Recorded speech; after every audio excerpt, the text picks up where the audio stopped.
నమస్తే, welcome to KK news. నేను శ్రీదేవి. ఏపీలో నామినేటెడ్ పదవుల సందడి ప్రారంభమైంది.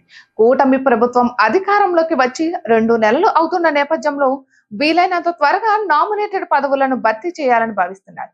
ఇప్పటికే సీఎం చంద్రబాబు పలుమార్లు డిప్యూటీ సీఎం పవన్ తో చర్చించారు. 3 పార్టీల కూటమి నేపథ్యంలో ఒక ఫార్ములాను అనుసరించి నామినేటెడ్ పదవులను భర్తీ చేయనున్నారు. ఇక జనసేనకు సైతం అత్యంత ప్రాధాన్యం ఇవ్వనున్నారు. దీంతో ఆ పార్టీలో ఆశావహులు సైతం పదవుల కోసం ఆశగా ఎదురు చూస్తున్నారు. ఇటువంటి తరుణంలో మెగా బ్రదర్ నాగబాబుకు కీలక పదవి ఇస్తారని ప్రచారం ప్రారంభమైంది. ఏపీలో కూటమి తరపున ప్రచారంలో నాగబాబు క్రియాశీలక పాత్ర పోషించారు.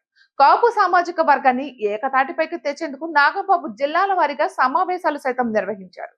ఇక జనసేన 100% విజయం సాధించడం వెనుక నాగబాబు కృషి కూడా ఉంది.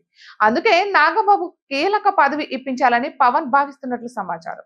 అయితే ప్రస్తుతం నాగబాబు సినిమాలతో పాటు రాజకీయాలపై దృష్టి పెట్టారు. అందుకే సినిమా రంగానికి సంబంధించి పదవి ఆశిస్తున్నట్లు సమాచారం. ఈ మేరకు చంద్రబాబు సైతం గ్రీన్ సిగ్నల్ ఇచ్చినట్లు తెలుస్తోంది. ఇక అదే జరిగితే నాగబాబుకు కీలక పదవి ఖాయం. రకరకాల పదవులు తెరపైకి వచ్చిన చివరకు సినీ రంగానికి సంబంధించిన పదవి ఖాయమైనట్లు ప్రచారం జరుగుతోంది. ఇక కూటమి ప్రభుత్వం అధికారంలోకి వచ్చిన వెంటనే నాగబాబు పేరు ప్రముఖంగా వినిపించింది. ఆయనకు టీటీడీ అధ్యక్ష పదవి ఇస్తారని టాక్ నడిచింది. దానిని నాగబాబు తోసిపుచ్చారు. తనకు ఆసక్తి లేదని సంకేతాలు ఇచ్చారు. దాంతో ఇంతకంటే పెద్ద పదవి కోరుకుంటున్నట్లు స్పష్టమైంది. అయితే నాగబాబు సినీ రంగానికి చెందినవారు కావడంతో అదే రంగానికి చెందిన పదవి కోరుకుంటున్నారని తెలుస్తోంది. ఈ రోజు నామినేటెడ్ పదవులను ప్రకటించే అవకాశాలు స్పష్టంగా కనిపిస్తున్నాయి. ఇక ఏపీ ఫిల్మ్ డెవలప్మెంట్ కార్పొరేషన్ అధ్యక్షుడిగా నాగబాబును నియమిస్తారని తెలుస్తోంది.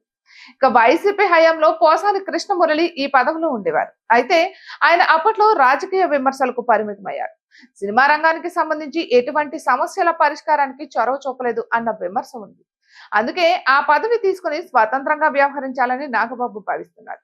ఇప్పటికే పవన్ ఈ విషయాన్ని చంద్రబాబుకు చెప్పారు. నామినేటెడ్ పదవుల జాబితాలో నాగబాబు పేరు కూడా ప్రకటించే అవకాశం స్పష్టంగా కనిపిస్తోంది. ఇటువంటి మరెన్నో వీడియోస్ కోసం కేకే న్యూస్ తెలుగు ఛానల్ ని సబ్స్క్రైబ్ చేసుకోండి.